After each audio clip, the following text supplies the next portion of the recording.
I know that guy.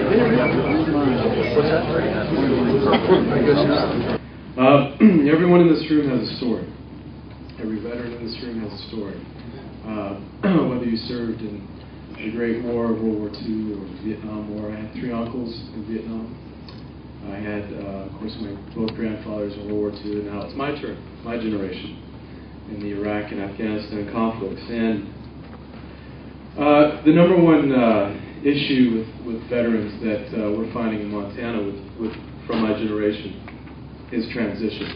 I think General Putnam made a great point about the soldier we lost this past year.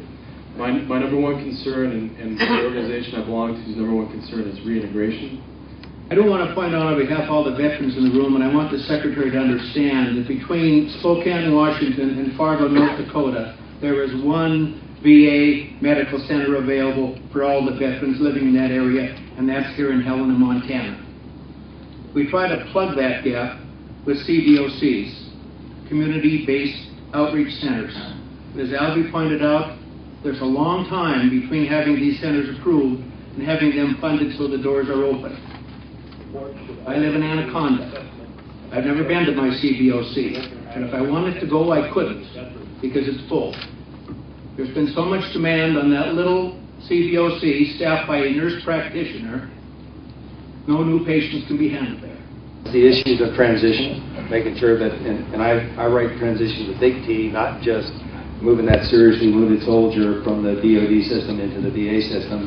It is this issue of reintegration, and that's what, you go back to the Bradley Commission back in '56.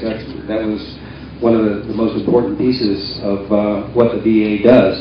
It's not necessarily to say, well, you're going to, we need to take care of you for life. I mean, the issue is how do you get you back on your feet and get you back engaged with you're taking care of your family and having a job and those kinds of things. But I think as a whole, I believe that us older veterans can relate to the younger ones because we have one thing in common. We have been through hell, and we have come back with those experiences, and they hurt us a lot. 40 years of misery for most of us. We want to save these younger vets from having to go through that.